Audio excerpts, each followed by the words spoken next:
En tête de ce journal, Edokossi Amenouvé, directeur général de la Bourse régionale des valeurs mobilières, passe une information importante et le bilan de l'année écoulée.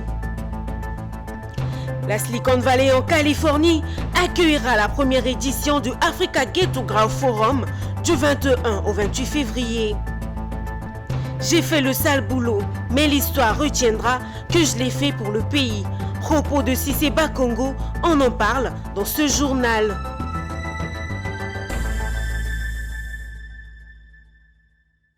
C'est toujours un plaisir de vous retrouver, chers téléspectateurs de Business 24 Africa. Bienvenue dans cette nouvelle édition du journal télévisé. En actualité, la Bourse régionale des valeurs mobilières, BR20 en sigle, se porte très bien et augmente ses performances. C'est la principale information donnée par Edokossi Amenouvé, directeur général de la BR20. C'était au cours de la traditionnelle rencontre de présentation du bilan de l'année écoulée et les perspectives.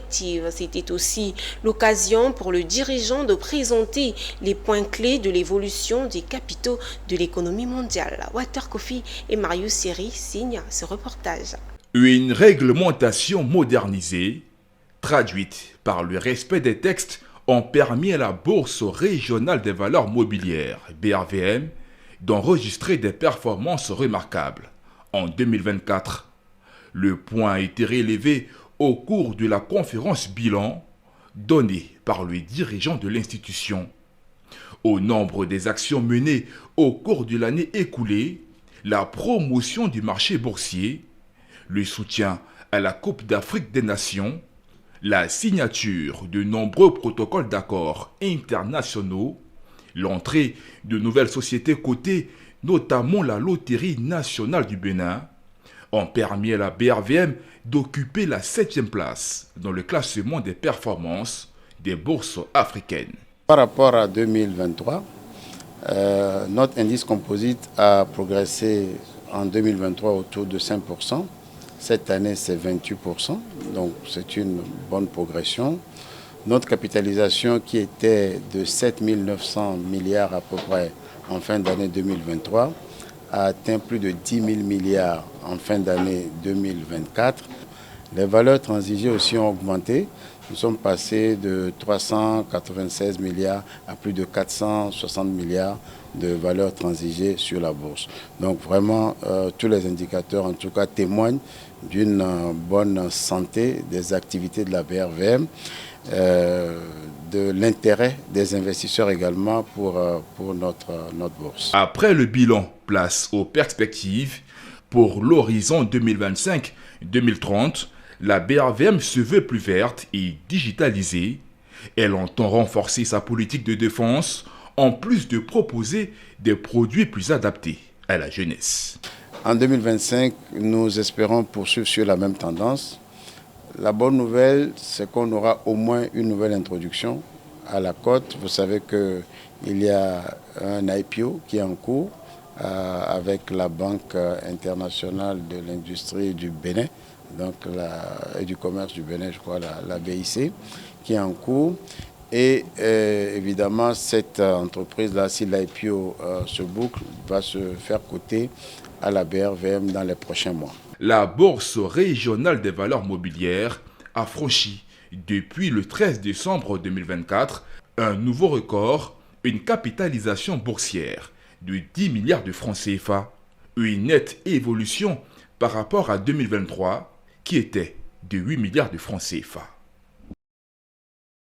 Sachez que du 21 au 28 février prochain, la Silicon Valley accueillera la première édition du Africa Ghetto Growth Forum, parrainé par le ministère de la Transition numérique et de la digitalisation de Côte d'Ivoire. Cet événement vise à propulser les startups ivoiriennes en facilitant une collaboration étroite avec le Hub mondial de l'innovation technologique. L'objectif principal est de fournir aux startups ivoiriennes des compétences techniques et managériales essentielles leur permettant d'acquérir des connaissances stratégiques et des outils pratiques pour stimuler la croissance de leur industrie. Ami Korobara et Enoch Yao.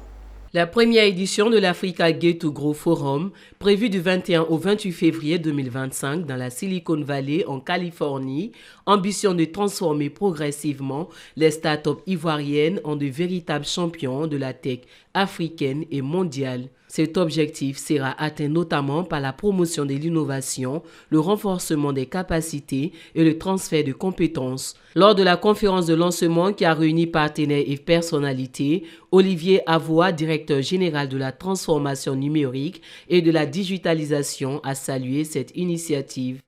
Ce type d'initiative va venir donc donner la chance à nos startups de se frotter à ce grand hub international de l'innovation et de la technologie qu'est la Silicon Valley, se frotter aux majors qui s'y trouvent et donc avoir l'opportunité, elles aussi, nos startups donc, de pouvoir avoir donc droit à ces investissements-là, à ces fonds qui vont leur permettre donc de mettre en œuvre leurs projets en Côte d'Ivoire. Cet événement, parrainé par le ministère de la Transition numérique et de la digitalisation et organisé par le cabinet d'avocats CLKA, promet un programme varié offrant aux participants des opportunités de collaboration et d'apprentissage au cœur de l'innovation technologique mondiale. Il y a 3 grands axes. Nous allons avoir la compétition que nous lançons maintenant et on invite tout le monde à y participer, qui est le Ivoire Tech Champion. Celui qui participe à cette compétition, lorsqu'il gagne, il fera partie des 10 personnes que nous amenons dans la Silicon Valley pour aller apprendre des Américains. La deuxième chose comme articulation dans ce que nous faisons comme événement, c'est cet après-midi que nous allons passer à UC Berkeley, qui est l'une des plus grandes universités du monde dans la Silicon Valley en Californie. L'Africa Gate to Grow Forum 2025 représente une opportunité pour les startups ivoiriennes de s'immerger dans l'écosystème dynamique de la Silicon Valley. En participant à des ateliers spécialisés, les startups pourront acquérir des compétences essentielles et devenir des leaders technologiques sur la scène africaine et mondiale. Le syndicat national agricole pour le progrès en Côte d'Ivoire, SNAPCI, a convoqué la presse le 16 janvier 2025 pour présenter les enjeux cruciaux pour le bien-être des producteurs et la durabilité du secteur du café-cacao. Cette rencontre a été l'occasion pour le SNAPCI de présenter plusieurs problématiques de ce secteur, d'exprimer son souhait d'être associé au système de commercialisation et d'avoir un fonds pour renforcer les capacités des organisations professionnelles agricoles. Suivez ces propos recueillis par Sandrine Kwame et Tima Traoré. Parce que le reversement est en train de tuer le système de commercialisation. On s'est rendu compte qu'aujourd'hui, les producteurs travaillent pour l'État de Côte d'Ivoire. Si c'est le cas, les producteurs quand même ont besoin de savoir à quel point ils contribuent au développement de leur pays. Aujourd'hui, le reversement est plus beaucoup, même que le prix qui est annoncé, attribué aux planteurs. On a vu des tableaux de reversement. Il y en a qui reversent 1500. Il y en a qui reversent 2000. C'est en fonction de la volume que tu exportes. Il y en a qui reversent 3150 francs le kilo. 3150 francs le kilo, il y en a qui sont obligés de verser des centaines de milliards au trésor. Il faut faire le chèque. Or, dans le barème que le conseil lui-même s'est donné officiellement, le reversement n'apparaît pas dans le barème. Donc, nous, on veut savoir, ce reversement-là profite à qui? Mais les gestionnaires nous font savoir qu'on reverse ça au trésor public et que c'est pour l'État. L'État, les plantations ne sont pas étatiques pour que l'État devienne, c'est-à-dire seul bénéficiaire de ce que les planteurs vont travailler. C'est le bénéfice qui motive le travailleur. S'il n'y a pas de bénéfice, les gens vont abandonner. Il faut que ça change. Si le gouvernement ne peut pas, il n'a qu'à libéraliser. Mais les producteurs ne vont pas accepter de travailler, et puis le gouvernement va s'enrichir Aux pays vont demeurer dans leur précarité. Ça, c'est hors de toutes les questions. Nous l'avons annoncé en titre, j'ai fait le sale boulot, mais l'histoire retiendra que je l'ai fait pour le pays. Ils sont là les propos de Cissé Bakongo, 365 jours au district d'Abidjan, un déjeuner de presse, bilan et perspective. Le ministre-gouverneur a fait l'état des lieux de son action qu'il juge satisfaisant devant un parterre de journalistes. Déguerpissement, infrastructure, gestion des espaces publics, aide à l'entrepreneuriat, action sociale, la main sur le cœur. Sissi Ibrahim Bakongo s'est livré sans faux fuyant, même s'il reconnaît qu'il savait qu'il faisait du tort. Et Sabadini et Guéhi Christian nous en disent plus. Ma mission n'est pas facile. En l'acceptant, je savais que je ferais du tort. J'ai fait le sale boulot, mais l'histoire me jugera. Après un an à la tête du district d'Abidjan, Cissé Bakongo est conscient qu'il ne sait pas faire seulement des amis. Cependant, il refuse l'immobilisme. Alors, en matière de restauration de l'ordre urbain, il n'y a pas de panacée. Il n'y a pas de panacée. C'est-à-dire qu'il n'y a pas de solution absolue. Il n'y a pas de solution qui soit la meilleure. Mais plutôt un choix à faire. Nous avons préféré choisir la vie, là où d'autres auraient choisi la mort, comme cela s'est vu par le passé, en ne faisant rien du tout. Traitement des zones à risque, gestion des espaces publics, libération des emprises. Ibrahim Cissé Bakongo, à cette occasion des conférences bilan, dresse un tableau qu'il qualifie lui-même de satisfaisant. Sans tomber dans une autosatisfaction béate, nous pouvons dire que les résultats obtenus dans le cadre de l'exécution de notre mission sont plutôt encourageants. Malgré les critiques, les populations que nous croisons dans les rues, sur les chantiers, nous font part de leur satisfaction et nous accompagnent de leurs prières en nous demandant de poursuivre parce que nous sommes sur la bonne voie. Satisfaisant, le ministre-gouverneur promet une année 2025 aussi intense, voire plus que 2024. Pour l'année 2025, les défis majeurs que nous aurons à relever porteront sur le transport. Le transport.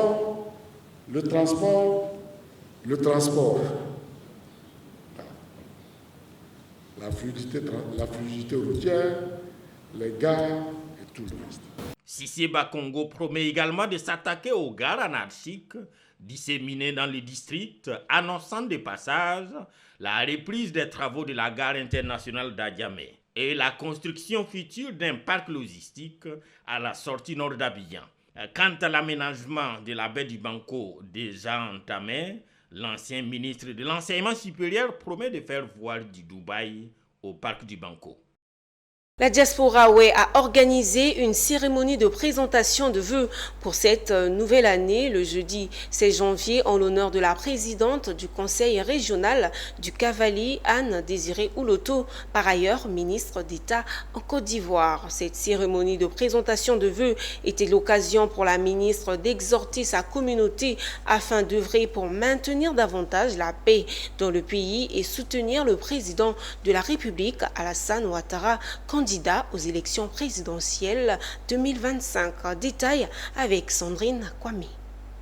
Pour la nouvelle année 2025, la diaspora a tenu à adresser ses vœux les meilleurs à la présidente régionale du Cavali, Anne Désiré Ouloto. À cette occasion, la ministre d'État a également adressé à son tour ses meilleurs vœux à la communauté et a profité pour inviter celle-ci à œuvrer pour la paix dans la région du Cavali et à soutenir le président Alassane Ouattara, candidat aux élections présidentielles 2025. Je voudrais souhaiter qu'ensemble, nous nous mobilisions pour que cette année soit le couronnement de notre engagement en faveur de la paix. La paix n'a pas de prix. Et dans le Cavali, nous avons expérimenté ce qui ne ressemble pas à la paix. On ne va pas remuer le couteau dans la plaie. On a tourné la page Votre président, le président de la République, le président Alassane Ouattara, c'est un bon président.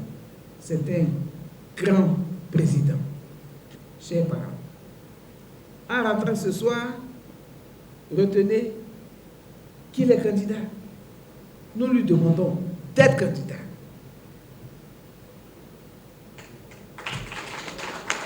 Et parmi ceux qui doivent lui demander d'être candidat, les Ouè doivent être en tête. Les chefs traditionnels et les autorités de la diaspora Ouè, présents à la cérémonie, ont exprimé l'importance pour eux de faire cet honneur à la présidente du conseil régional de Cavally. Elle est notre première citoyenne, mais il faut lui souhaiter une très bonne année, il faut lui souhaiter des vœux de santé, de prospérité pour elle-même et pour sa famille. Elle fait bien pour nous, elle travaille beaucoup pour la région. Et quand on travaille pour un parent, le parent a un seul devoir, un droit, c'est de suivre, c'est de soutenir. Et c'est ce que je voulais demander aux populations de Cavally.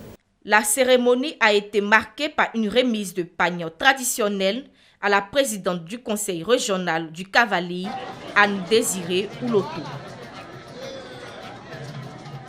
À l'intérieur de la Côte d'Ivoire, la section du tribunal de première instance de Guiglo a marqué son entrée judiciaire avec pour thème la problématique du foncier. Cette rentrée est une occasion pour les responsables de présenter le bilan des activités menées en 2024, mais surtout dégager les perspectives pour cette année 2025. Théodore Kanga, notre correspondant sur place, nous relate les faits.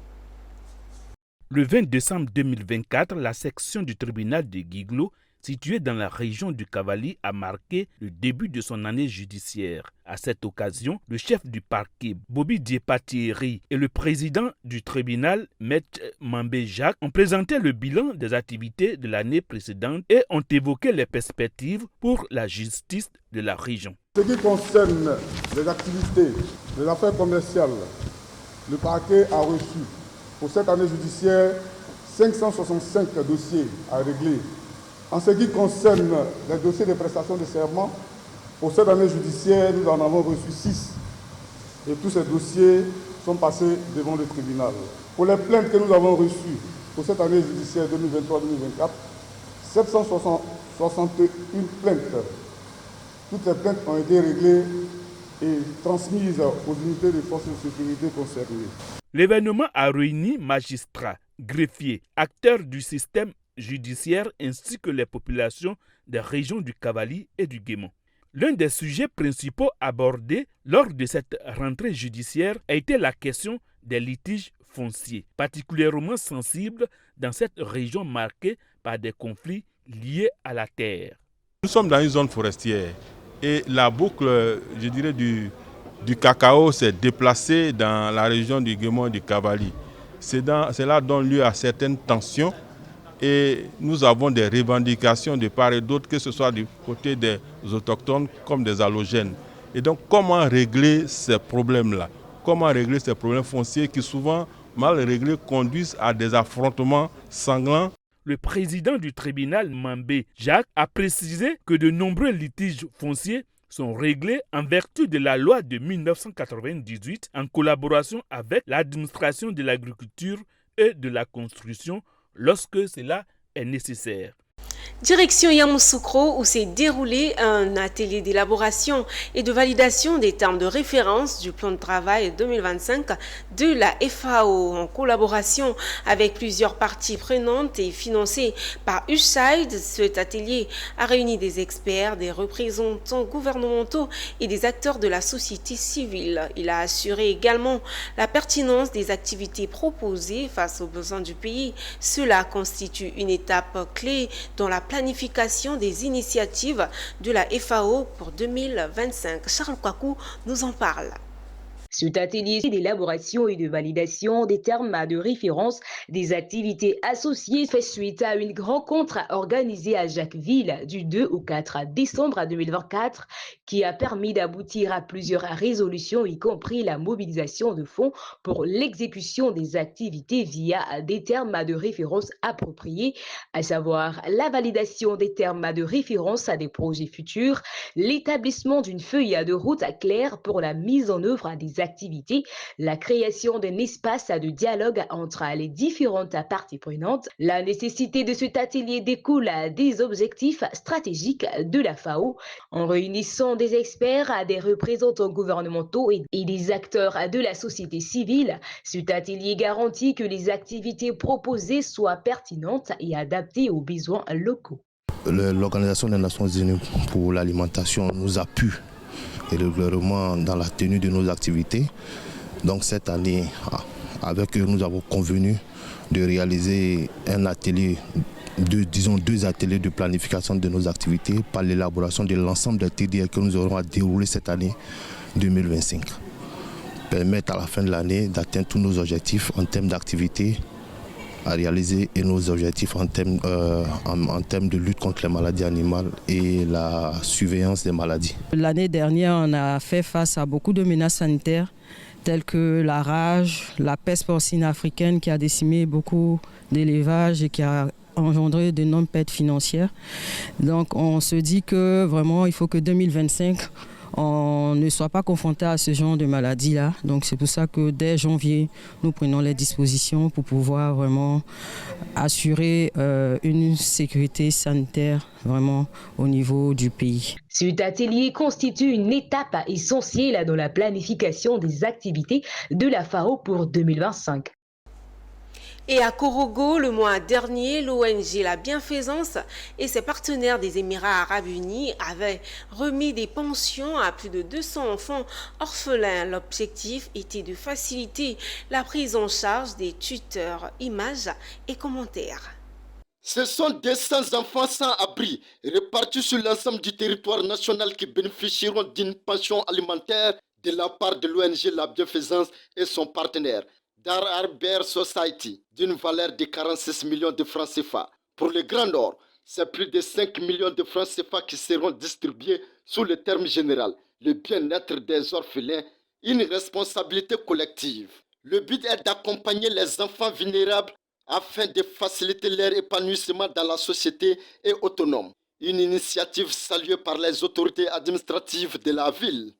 Pour les bénéficiaires, c'est un geste de solidarité qui va aider les parents adoptifs ou tuteurs à s'occuper sainement d'eux en donnant l'affection familiale dont ils ont besoin pour la liberté dans le monde. Nous sommes retrouvés ici aujourd'hui, comme d'habitude, pour la distribution de dons des orphelins à l'occasion de la rentrée. C'est un deuxième bac toujours dans le cadre de la rentrée scolaire.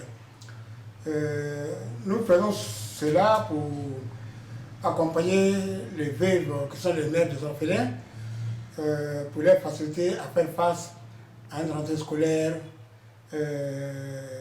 facile pour le Nord. On a fini avec Korogo aujourd'hui, demain nous serons à l'intérieur du pays. Le fondateur de l'ONG La Bienfaisance, qui est M. Koulibaly Dramane, a su l'importance de l'accompagnement des veuves. C'est pourquoi il a créé ce département.